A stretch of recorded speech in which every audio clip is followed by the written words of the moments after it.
What's the cruelest thing that your step-parent does to exclude you? My stepmom, Rachel, had this perfect system for making me invisible in my own house while looking like Mother of the Year to everyone else. She'd plan these elaborate family activities every single weekend, but somehow there was always a reason I couldn't participate. Oh, we only have 4 tickets to the water park and your dad's cousin is visiting. Maybe next time, sweetie. Or she'd sign up her bio kids, Tyler and Madison, for activities that conveniently conflicted with anything I was involved in. Your soccer game is the same day as Tyler's piano recital, and we really need to support him as a family. You understand, right? The worst part was how she'd document everything on Facebook, making it look like we were this perfect blended family. She'd post photos from their outings with captions like "blessed to spend quality time with all my kids," but I was never in any of them because I was always at home or at practice or studying for the test she insisted I needed to focus on. When relatives asked where I was, she'd say things like, "Oh, Jamie preferred to stay home and read," or Jamie had other plans with friends, making it sound like I was choosing to exclude myself. She got really creative with holidays, too. Every Christmas, she'd have matching pajamas for everyone, but mine would mysteriously get lost in shipping. She'd act so disappointed and promise to reorder them, but they'd never arrive in time. For family photos, she'd position me slightly behind everyone or on the edge where I could easily be cropped out later. When planning vacations, she'd always pick dates that conflicted with my school events, then act shocked when she realized. "Oh no, that's the same week as your science fair. Well, you worked so hard on that project, we can't pull you out of school. Grandma can stay with you." My dad was completely oblivious because Rachel was so good at making everything seem accidental, or like she was being considerate of my schedule. She'd even buy me expensive guilt gifts afterward and make a big show of it. "I felt so bad you missed the trip, so I got you this new laptop for school." Everyone thought she was so thoughtful and generous. She turned my own extended family against me without them realizing it. At family gatherings, she'd volunteer me for dish duty or babysitting the younger cousins while everyone else played games or watched movies together. Jamie is so responsible and mature. She actually offered to help. Meanwhile, I never offered anything but learned that arguing made me look difficult and ungrateful. This went on for 4 years, from when I was 13 to 17. Rachel had successfully made me a ghost in my own family, while maintaining this image of the devoted stepmother who tried so hard to include her difficult stepchild. The breaking point came during my senior year. I'd been accepted early decision to my dream college with a partial scholarship. It was this huge achievement that I'd worked for years to accomplish. The acceptance letter came in December, and I was beyond excited to share the news at Christmas dinner with the whole extended family there. Rachel knew about it because the letter came to the house, but she acted thrilled and said we'd make a big announcement at dinner to celebrate properly. Christmas Day arrived, and we had about 20 relatives over. Rachel had decorated everything perfectly and made this elaborate dinner. Right before we sat down to eat, she stood up with her champagne glass to make an announcement. She started talking about how proud she was of her family and all their accomplishments this year. She mentioned Tyler making the honor roll and Madison winning her dance competition. Then she paused dramatically and said, "But the biggest news is that Tyler just found out he's been selected for the State Youth Orchestra." Everyone erupted in congratulations for Tyler. I sat there waiting for her to mention my college acceptance, but she just raised her glass for a toast to Tyler and sat down. I was completely stunned. My Aunt Linda asked if anyone else had news to share, and Rachel actually said, "Oh yes, Jamie got into college too," and then immediately changed the subject to ask about dessert preferences. That's when something in me snapped. I stood up and said, "Actually, I'd like to share something important." The room went quiet and Rachel's face tightened, but she couldn't stop me without looking weird. I pulled out my phone and started reading the acceptance letter out loud. The one that came 2 weeks ago, that Rachel has known about this entire time. I made sure to emphasize the partial scholarship and the early decision acceptance rate of only 8%. Then I said, "You know what's funny? Rachel told me we'd celebrate this properly at dinner, but I guess Tyler's news, which she's known about for months, was more important to announce. Actually, that's been the pattern for 4 years now, hasn't it, Rachel?" The room went completely silent. Aunt Linda set down her wine glass and her voice cut through the quiet. She said she always wondered why I was never in the family photos Rachel posted on Facebook. She said it seemed weird, but Rachel always had an explanation that made sense at the time. My uncle started nodding and said yeah. Now that he thought about it, I was missing from basically everything for the past 4 years. Another aunt chimed in about the beach trip last summer where Rachel said I had to study for the SATs. Then my cousin from Dad's side mentioned the ski weekend where I supposedly had the flu. One by one, relatives started listing times I wasn't there, and Rachel's excuses for each one. Rachel's face went from red to white in about 10 seconds. She gripped the edge of the table and I could see her knuckles turning pale. Her carefully built story was falling apart in front of everyone and she couldn't stop it. Aubrey leaned forward and looked right at me. She said she thought I was being a bratty teenager who didn't want to spend time with the family. She said she actually complained to her mom about me being stuck up and antisocial. But now she was seeing that every single time I was absent, Rachel had given some reason that made it sound like my choice or my schedule or my preference. Aubrey's mom jumped in and said she remembered Rachel always positioning me for dish duty at gatherings while saying I had offered to help. My uncle said he thought it was strange that I was always babysitting the little kids instead of hanging out with everyone else. Another relative mentioned the matching Christmas pajamas and how mine were always missing or wrong size or lost in shipping. The connections were happening fast now. People were remembering things they'd brushed off as coincidence or bad luck. Rachel's system only worked when people looked at each incident alone. Put them all together, and the pattern was obvious. Rachel's voice came out shaky when she finally spoke. She said I was being dramatic and taking things out of context. She said blended families are hard and sometimes there are scheduling conflicts. She said she tried her best to include me, but I was difficult and standoffish. Her words sounded hollow even to her because she couldn't look at anyone while she said them. She kept staring at her plate and her hands were shaking. Dad sat there like someone had hit him with a brick. His face went through about 5 different emotions in 30 seconds. Confusion, then denial, then recognition, then horror. He looked at Rachel like he was seeing a stranger. Then he looked at me, and I could see him trying to remember the past 4 years through this new lens. He opened his mouth twice, but nothing came out. The man who always had an explanation for everything suddenly had no words. Tyler pushed his chair back, and the scraping sound made everyone jump. His voice was quiet, but everyone heard him. He said he remembered Mom buying my Christmas pajamas back in October. He said he saw them in her closet with the tags still on them. He said she told him they didn't fit right and she was going to return them, but they never made it under the tree. Madison stared at her plate so hard I thought she might burn a hole through it. She wouldn't look up and her shoulders were hunched like she was trying to disappear. Tyler kept going. He said there were other times too. Times when plans changed at the last minute and I ended up staying home. Times when Mom said I had other things to do, but he never actually heard me say that. I realized both of them had probably known way more than I thought. They'd watched it happen and said nothing because speaking up meant going against their mom. My grandfather Owen pushed himself up from his chair. His hands were shaking and his voice cracked when he started talking. He said he was ashamed of himself. He said I was his granddaughter and he let this happen right in front of him without seeing it. He said he believed every excuse Rachel gave without questioning why his granddaughter was never around. He said he failed me and he was sorry. His eyes were wet, and that's when I started crying too. My Aunt Linda had tears running down her face. Aubrey was crying. Even some of the cousins looked upset.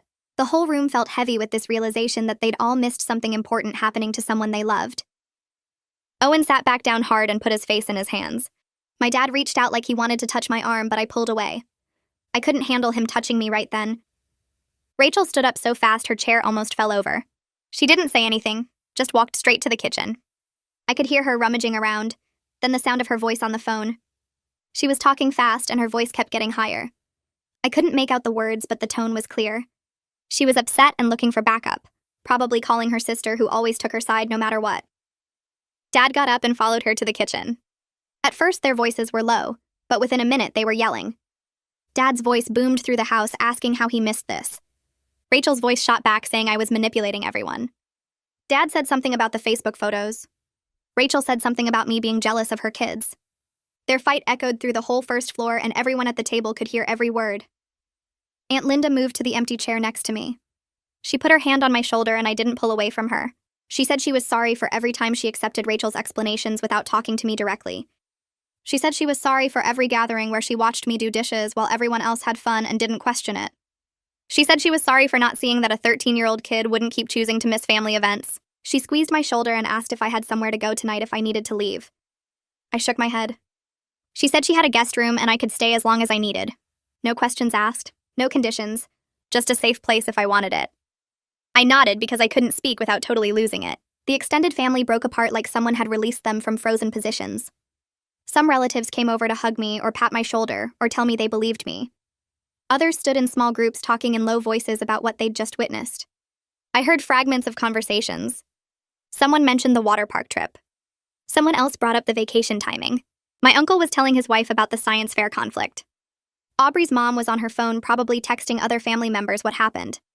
The perfect Christmas dinner Rachel had planned for weeks was completely destroyed. The fancy decorations and expensive food didn't matter anymore. Her carefully arranged seating chart was useless. This was supposed to be her moment to show off her perfect blended family. Instead, it turned into an intervention she never saw coming. The turkey was getting cold on the table. Nobody was eating. I couldn't sit there anymore with everyone looking at me and talking about me even though they meant well. I got up and walked fast toward the bathroom. My legs felt shaky and my chest was tight. I locked the door behind me, and that's when everything I'd been holding in for 4 years hit me all at once. I slid down to sit on the floor with my back against the door. The sobs came so hard I couldn't breathe right. My whole body was shaking and I couldn't make it stop. My hands trembled so bad I had to press them against the cold tile floor. 4 years of being invisible. 4 years of watching my family have fun without me. 4 years of wondering if I was crazy for thinking something was wrong. 4 years of expensive guilt gifts that never made up for missing everything that mattered. It all came out in gasping, choking sobs that I tried to muffle so nobody would hear. Someone knocked softly on the bathroom door after a while. I wiped my face and tried to breathe normally, but my voice still came out rough when I said I'd be out in a minute. Melissa Hodges said it was just her and could she show me something. I opened the door and she slipped inside with her phone. She pulled up her photo albums and started scrolling. Easter 2 years ago. Thanksgiving last year. 4th of July party. Dad's birthday. Owen's retirement celebration. Photo after photo from family gatherings over the past 4 years. In every single one, I was either missing completely or positioned at the very edge of the frame where I could easily be cropped out. In the ones where I was visible, I was always slightly behind everyone else or off to the side. Melissa said she never noticed the pattern until tonight. She said she just thought I was camera shy or preferred to stay out of photos. But looking at all of them together, it was clear this was intentional. Every single time. She hugged me and said she believed me and she was sorry nobody saw it sooner. I walked back out to the dining room and that's when Dad came out of the kitchen. He looked like he'd aged 10 years in the past hour. His face was gray and his eyes were red and he couldn't seem to stand up straight. He asked if we could talk privately and his voice cracked on the last word. I nodded and followed him upstairs. Rachel stayed in the kitchen and I could still hear her on the phone. Her voice was high and defensive and she kept saying things like, "You don't understand and she's always been difficult."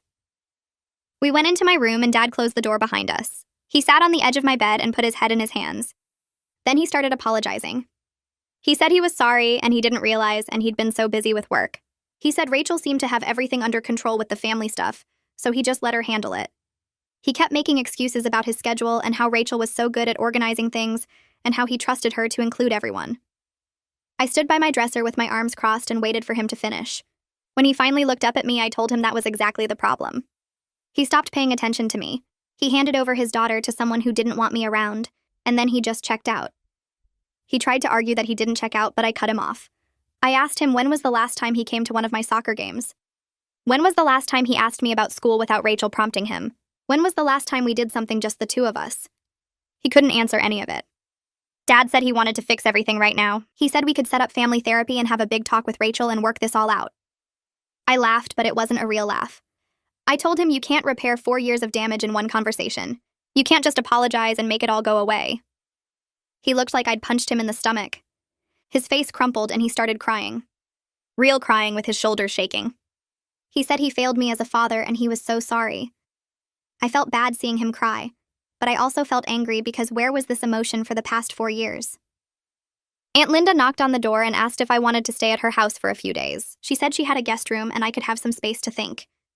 Dad looked panicked and started to say no, but I said yes before he could finish. I told him I needed time away from this house and away from Rachel. He looked devastated, but he nodded. I pulled my duffel bag out of my closet and started throwing clothes into it. Dad sat on my bed watching me pack and crying quietly. I grabbed my toothbrush from the bathroom and my phone charger and my laptop.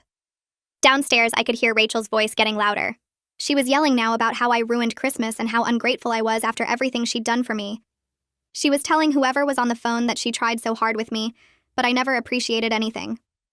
I heard her say that the expensive gifts and the nice room and the private school were all wasted on me. Dad heard it too, and his face went even more pale. I zipped up my bag and told him I'd call him in a few days. He asked if he could hug me, and I let him, but I didn't hug back. My body felt stiff and cold, and I just wanted to leave. When I came back downstairs with my bag, several relatives were still there. They'd heard Rachel yelling, and they looked uncomfortable.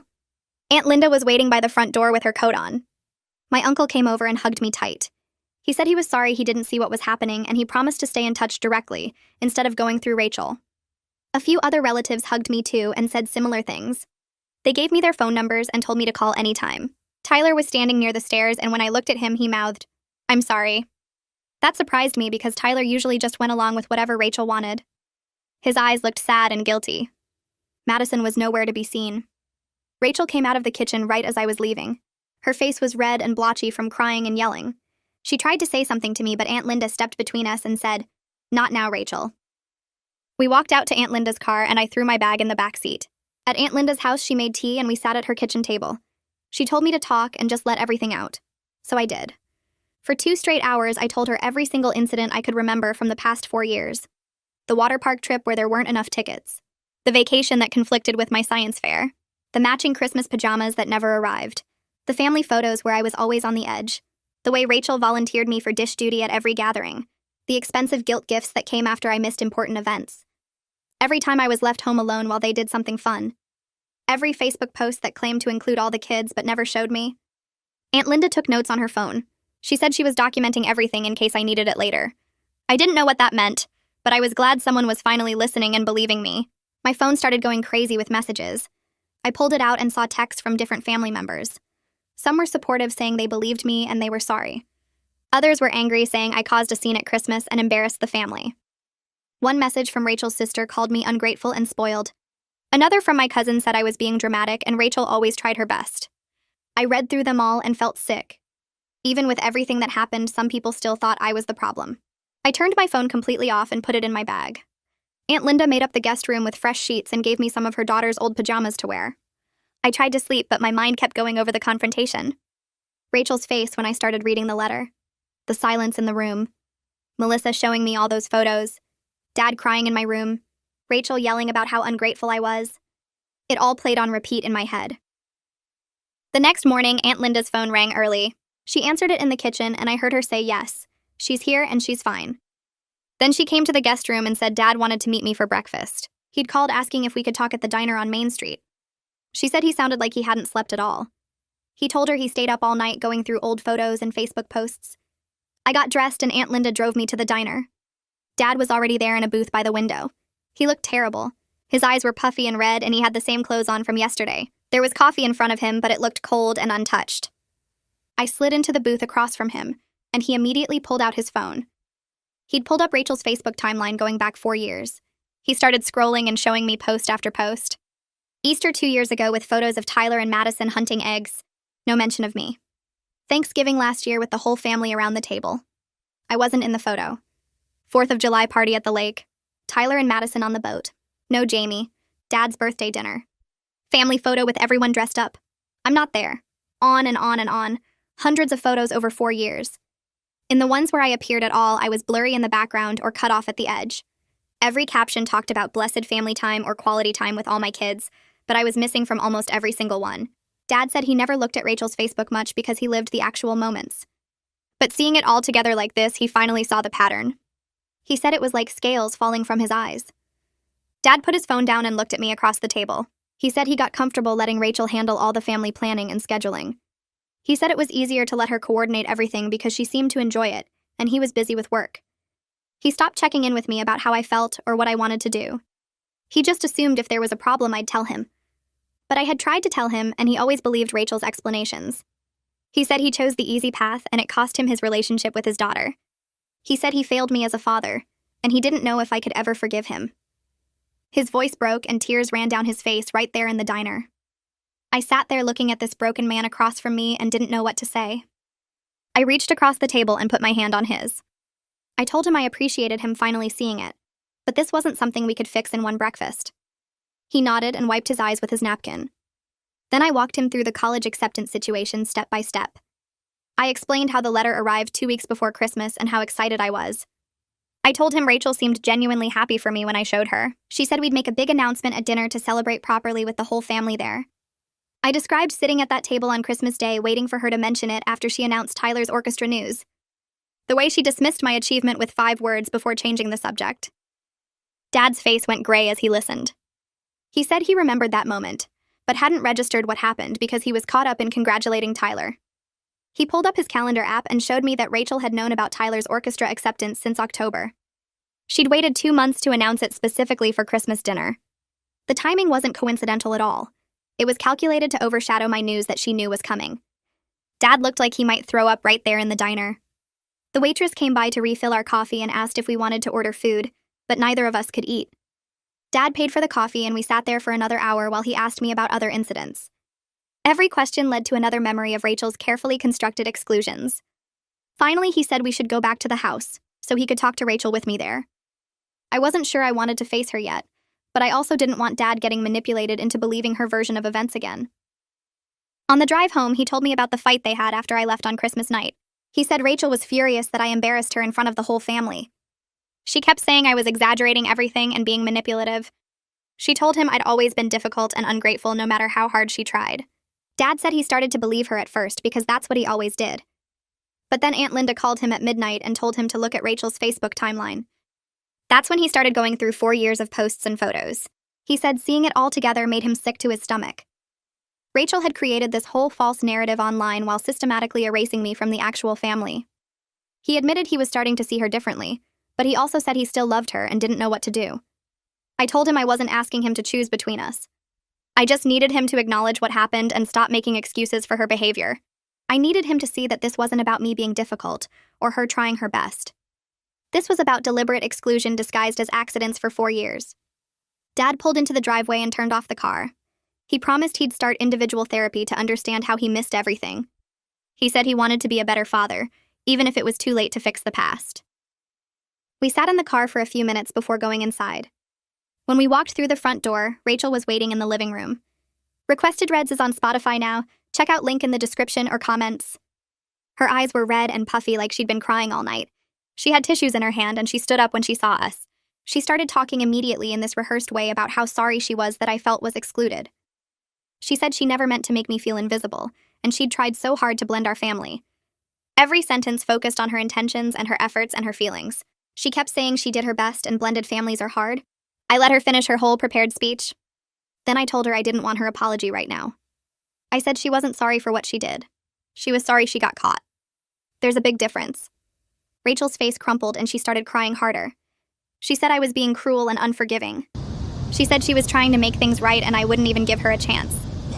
I stayed calm and told her I needed time to process 4 years of systematic exclusion. Her apology, focusing on her intentions rather than the impact of her actions, told me she still didn't get it. That's when Tyler walked into the room. He looked at Rachel crying and then at me standing there with Dad. He told Rachel to stop. His voice was quiet but firm. He said he'd watched her exclude me for years and said nothing because it was easier. He said he knew about the matching pajamas that never came. He knew about the vacation dates that always conflicted with my schedule. He knew she positioned me out of family photos on purpose. He said he was ashamed he stayed silent, but he wasn't going to stay silent anymore. Rachel stared at Tyler like he'd slapped her. Madison appeared in the doorway but didn't say anything. She just stood there looking at the floor. The fact that Madison didn't defend her seemed to shock Rachel more than Tyler speaking up. Rachel's crying shifted to anger. She said she tried her best with a difficult stepdaughter who never gave her a chance. She said I always rejected her efforts to bond and made everything harder. She turned to Dad expecting him to back her up like he always did. But Dad spoke up instead. He said the evidence didn't support that story. He said he'd spent all night looking at 4 years of documentation that showed a clear pattern. He said Rachel's Facebook posts alone proved she was creating a narrative that didn't match reality. Rachel opened her mouth to argue, but nothing came out. I went upstairs to my room and started packing a bag with more clothes and my laptop. I could hear Rachel's voice getting louder downstairs as she argued with Dad. Tyler appeared in my doorway and asked if I was leaving again. I told him I was staying at Aunt Linda's through New Year, and then we'd figure out next steps. He nodded and said he understood. He apologized again for not speaking up sooner. I told him I appreciated him finally saying something, but it didn't erase 4 years. He said he knew that and he wasn't expecting it to. I grabbed my bag and headed back downstairs. Dad was standing in the hallway looking exhausted. I told him I'd call him in a few days and we could talk more. Rachel came out of the living room with tears streaming down her face. She tried to say something, but I walked past her to the front door. Her sobs followed me out to Dad's car. He drove me to Aunt Linda's house without either of us saying much. When we pulled up, Aunt Linda was already waiting on the porch. Dad helped me carry my stuff inside and hugged me before leaving. Aunt Linda made tea and let me decompress without asking a million questions. I turned my phone off again and tried to sleep, but my mind kept replaying the confrontation with Rachel. Winter break ended and I went back to the school in January. My guidance counselor noticed I seemed off during our meeting about final semester grades. She asked if everything was okay at home. I ended up telling her everything about Christmas dinner and Rachel and the past 4 years. She listened without interrupting and then connected me with the school therapist. She also helped me get extensions on some assignments I'd missed over break. The school therapist specialized in family dynamics, which Aunt Linda had mentioned when recommending her. In our first session, I explained the whole situation from the beginning. When I finished, she said what Rachel did has a name: covert emotional abuse. She said it's a form of manipulation where the abuser maintains a positive public image while systematically undermining their victim in private ways. Having language for it made me feel less crazy. The therapist said children in blended families often experience this but struggle to identify it because the actions seem small individually. It's only when you look at the pattern over time that you see the systematic nature of the exclusion. She said my decision to speak up at Christmas took tremendous courage because I was challenging a carefully constructed family narrative. We scheduled weekly sessions to work through the trauma and develop healthy boundaries going forward. A few days into my therapy sessions, my phone buzzed with a text from Aubrey. She said she talked to her mom about everything that happened at Christmas, and it made her realize her own stepdad had been doing similar things for years. She thanked me for being brave enough to speak up, because it helped her see patterns she'd been ignoring. I stared at that message for a long time. It felt weird to think my mess could help someone else make sense of theirs. I texted back that I was glad it helped and we should talk more when things calmed down. She sent back a heart emoji and said she was there if I needed to vent. That same week, Dad started going to therapy on his own. He called me every Tuesday night after his sessions to update me on what he was learning. The first call was awkward because he kept apologizing and I didn't know what to say. He told me his therapist was helping him understand enabler behavior and how he'd chosen to believe Rachel's version of things because it was easier than facing the truth. He said he prioritized his marriage over his daughter, and that was unforgivable. I told him it wasn't about forgiveness right now. It was about him actually changing things going forward. The calls kept coming every week and they got easier but also harder. He'd share things his therapist pointed out about specific incidents, and I'd have to relive them while he processed them for the first time. It was painful but necessary. On the third week of therapy sessions, Rachel sent me a long email. The subject line said we need to talk, and I almost deleted it without reading. But I opened it and started scrolling through paragraph after paragraph of her explaining her side. She wrote about how hard it is to blend families, and how she always felt like I never gave her a chance. She said she tried so hard to include me, but I kept pulling away and making things difficult. She talked about feeling like an outsider in her own home because Dad and I had such a strong bond. The email went on for pages about her struggles and her good intentions. I screenshot the whole thing and brought it to my next therapy session. My therapist read through it carefully and then started pointing out all the manipulation tactics embedded in the text. She showed me how Rachel focused on her own feelings instead of acknowledging the harm she caused. How she turned herself into the victim and made my reaction sound like the problem. How she used words like always and never to distort reality. My therapist said this was classic DARVO, which stands for deny, attack, and reverse victim and offender. Rachel was denying what she did, attacking my character and positioning herself as the real victim. Seeing it laid out like that made me feel less crazy. I wasn't imagining things or being dramatic. This was a real pattern with a name. A few days after that email, Aunt Linda called and suggested we try family mediation with our church pastor. She meant well and thought it might help everyone communicate better. I told her I appreciated the idea, but I wasn't ready for that yet. I needed time to process everything without pressure to forgive or reconcile immediately. She understood and said she'd support whatever timeline I needed. She also mentioned the pastor was available if I wanted to talk one-on-one without the whole family involved. I said maybe later, but not now. In early February, my college sent a big packet of information about Accepted Students Weekend. There were forms to fill out and a schedule of campus tours and meetings with professors. I looked at the dates and realized it fell on a weekend when I'd normally be expected to do something with the family. I called Dad and asked if he'd come with me to the college visit. He said yes immediately without even checking his calendar. He promised Rachel wouldn't interfere with this, and he'd make sure she understood this was just for us. I felt relieved and scared at the same time. The weekend arrived and Dad picked me up early Saturday morning. We drove 3 hours to the campus, and the whole time he asked questions about my intended major and what classes I was excited about. It felt normal in a way things hadn't felt normal in years. When we got to campus, I couldn't stop smiling. The buildings were old and covered in ivy, and there were students everywhere looking happy and busy. We went to the information sessions and toured the dorms and ate lunch in the student center. Dad watched me take everything in, and I could see his eyes getting watery. After the official tour ended, we walked around campus on our own. Dad stopped near the library and told me he was proud of me, but wished he'd protected this dream better. His voice cracked and he had to look away. I told him we couldn't change the past 4 years, but we could change what happened next. He nodded and wiped his eyes, and we kept walking. On the drive home, we had the most honest conversation we'd ever had about how our relationship would work going forward. I told him I wanted him in my life, but I needed him to respect my boundaries with Rachel. That meant not pushing me to forgive her or pretend everything was fine.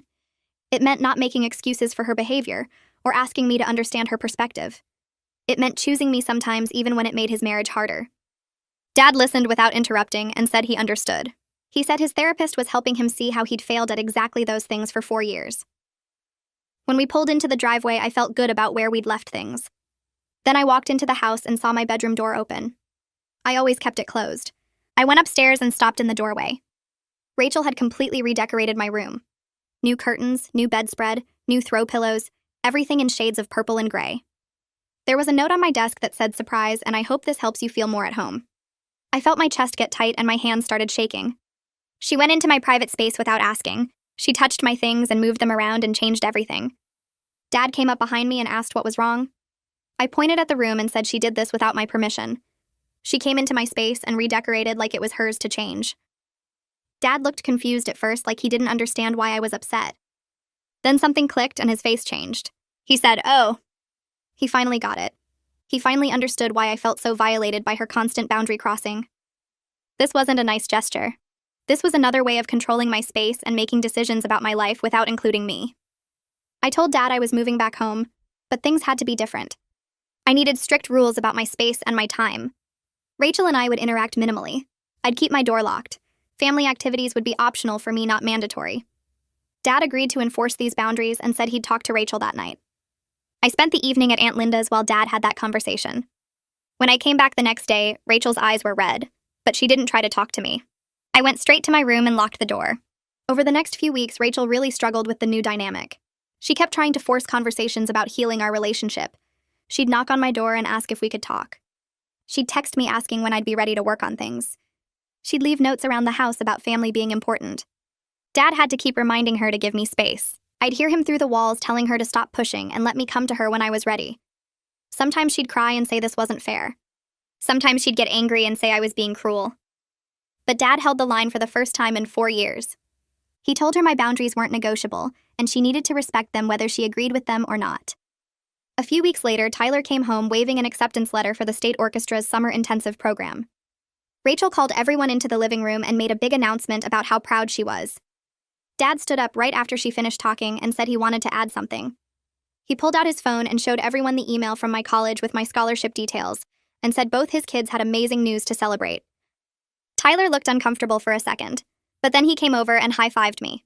We ordered pizza, and Dad kept switching between talking about Tyler's program and my college plans, like he was making sure everything stayed balanced. Rachel sat quietly on the couch and didn't try to take over the conversation. It felt weird, but also kind of good to have something that didn't turn into a competition. That night, Madison knocked on my locked bedroom door and asked if she could come in. I opened it, and she stood there looking at her feet.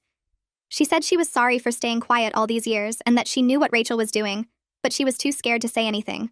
I told her I understood being scared of making Rachel mad, but that staying silent let the abuse continue. She started crying and said she knew that now and wished she'd been braver.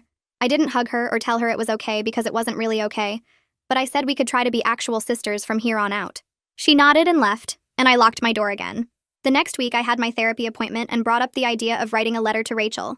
My therapist thought it was a good idea to put my needs in writing, so there was no confusion about boundaries. We spent the whole session working on it together. I listed specific incidents like the Christmas pajamas and the vacation conflicts and the college announcement. I wrote that I needed her to acknowledge these things actually happened and weren't accidents or misunderstandings. I said I needed her to stop trying to force conversations about healing and let me come to her when I was ready. I needed her to respect my locked door and my privacy. I needed her to stop volunteering me for things without asking first. The letter was 3 pages long by the time we finished. My therapist helped me take out the parts that were just angry and keep the parts that clearly stated what had to change. I printed it out that night and left it on the kitchen counter for Rachel to find in the morning. 3 days later, there was an envelope on my desk with my name on it. Rachel's response letter started defensive, saying I was being unfair, and she'd tried her best with a difficult situation. But then halfway through, the tone changed. She admitted the Christmas pajamas thing was intentional, because she wanted matching photos with just her bio kids. She said she did plan activities when I had conflicts because it was easier than dealing with me. She wrote that she felt threatened by my relationship with Dad and tried to minimize my presence. It wasn't everything I wanted her to admit, but my therapist said it was more accountability than most people ever get from their abusers. In March, Aunt Linda invited me to dinner at her house with just the family members who'd supported me after Christmas. Owen was there, and so were a few cousins, including Aubrey. Nobody brought up Rachel or the drama. We just ate and talked and laughed like normal people. Aunt Linda made my favorite dessert, and Owen told embarrassing stories about Dad when he was young. It felt really good to be around people who actually saw me and believed me without me having to prove anything.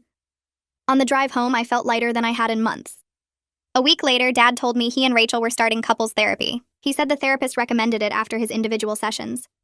He looked tired when he told me their marriage might not survive this whole thing. I felt guilty for a second, like maybe I should take some of it back to keep his marriage together. But then I felt relieved because maybe he'd finally be free of her manipulation too. He said no matter what happened with Rachel, he was committed to fixing things with me. The financial aid package from college arrived in early April. I opened it at the kitchen table with my hands shaking. The scholarship covered almost half of tuition, and the financial aid covered most of the rest. Between that and the small amount I'd saved from my part-time job, I could actually afford to go without asking Dad for much help at all.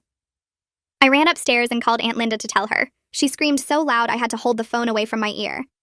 Dad came home and I showed him the numbers and he hugged me so tight I couldn't breathe.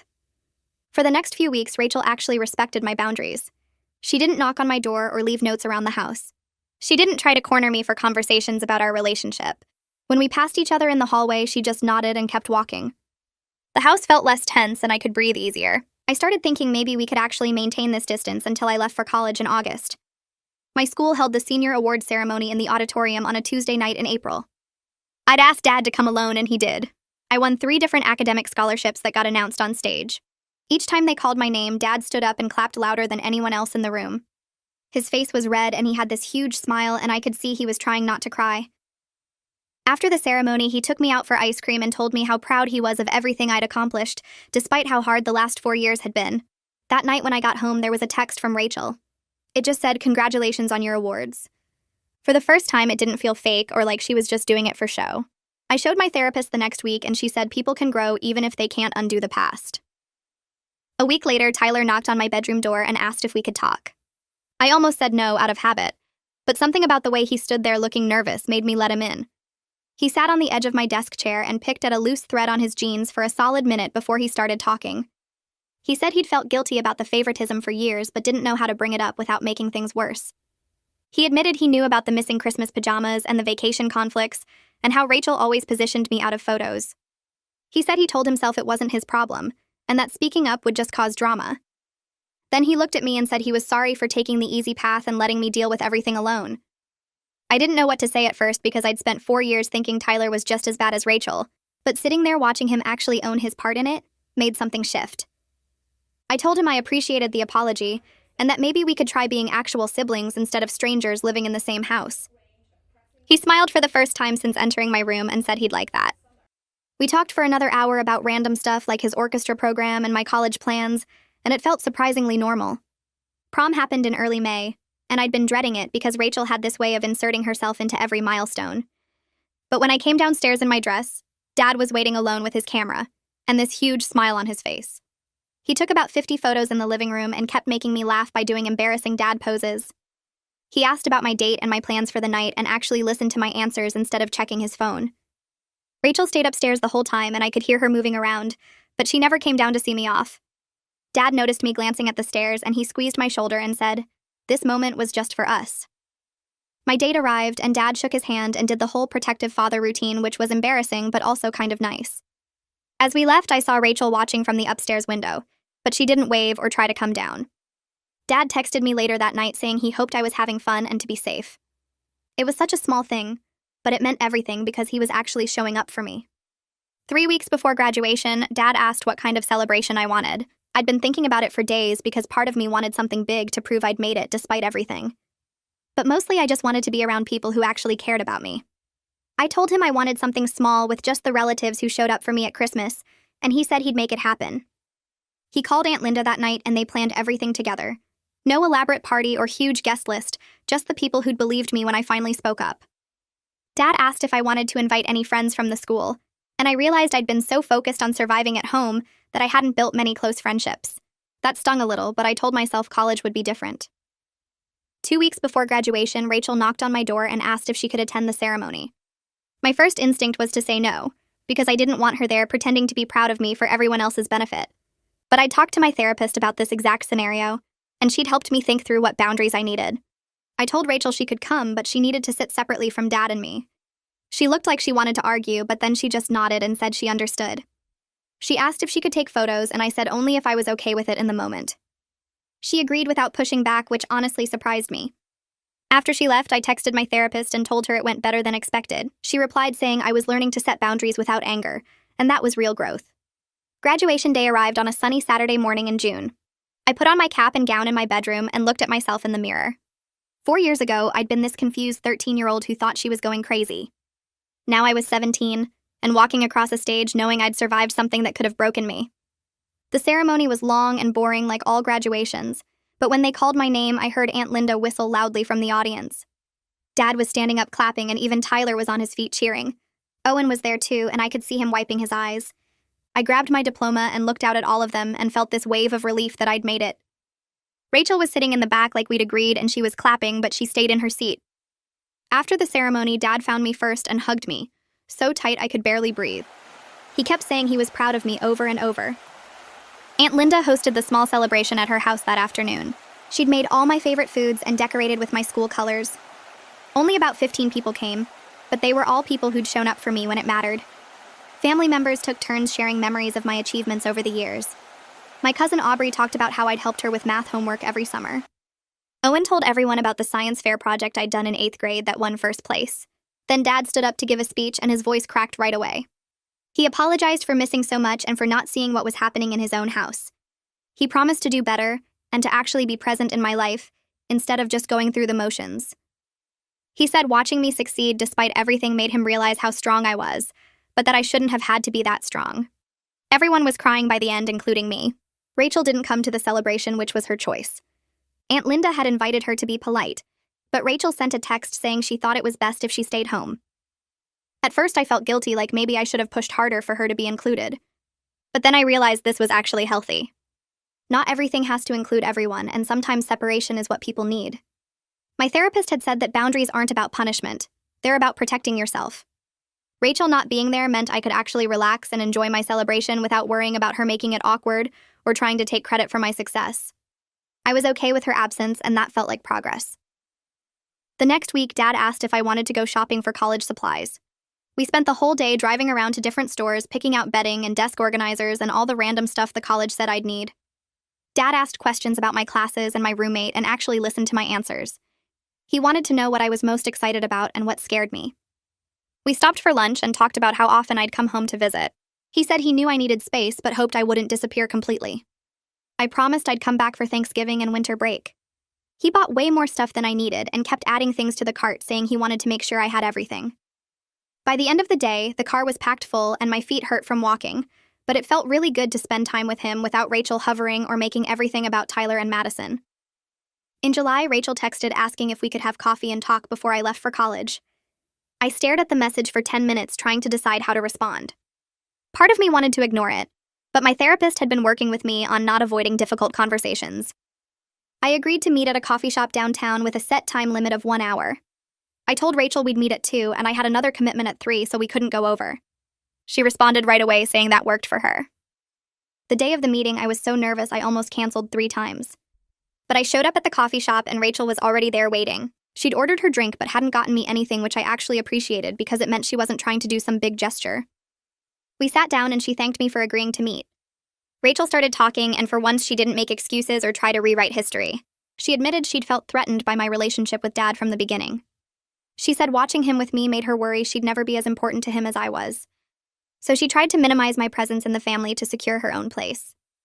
She said it started small with little scheduling conflicts, but then it became this whole pattern she couldn't stop. She admitted the Christmas dinner thing with my college acceptance was calculated and cruel.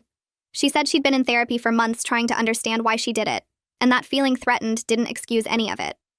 It was the most honest she'd ever been with me, and I didn't know how to process it. I told her I appreciated her honesty, but that trust would take years to rebuild if it ever did. She cried, but she accepted it. We agreed to try occasional supervised contact after I was at college, but no promises about more than that. When I left the coffee shop, I felt exhausted, but also lighter somehow, like maybe we could eventually find some kind of peace, even if we'd never be close. I looked at Rachel across the table and took a deep breath before speaking. I told her I appreciated her being honest for once, but that trust would take years to rebuild if it ever did. She started crying and I handed her a napkin from the dispenser. She nodded and said she understood. We agreed to try occasional supervised contact after I got to college, but no promises about anything more than that. I paid for my coffee and left while she was still sitting there wiping her eyes. 2 weeks later, Dad called and asked if we could meet for lunch. He looked tired when I got to the restaurant, and he told me he and Rachel decided to separate for a while. He said he needed to focus on fixing things with me without the marriage getting in the way of that. I felt relieved, but also kind of sad for him because I knew this was hard.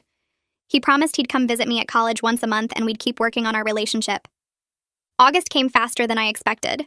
Moving day arrived and I woke up at 6 in the morning with my stomach doing flips. Dad showed up at 8 with the truck and Tyler came with him. Aunt Linda pulled up right after with Owen in her passenger seat. We all started carrying boxes and bags down the stairs. Tyler grabbed my mini fridge and almost dropped it on the landing. Owen kept making jokes about how much stuff college students needed these days. The drive to campus took 2 hours, and we listened to my playlist the whole way. When we got there, the parking lot was packed with other families unloading cars. Dad found a spot near my building, and we formed a chain to move everything inside. My room was on the 3rd floor, and there was no elevator. By the time we finished carrying everything up, we were all sweating and exhausted.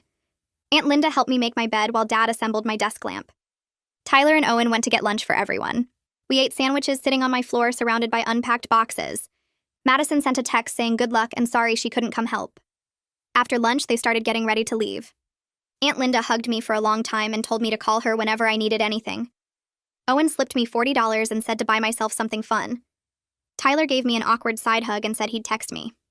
Dad was the last one and he held me tight and told me how proud he was.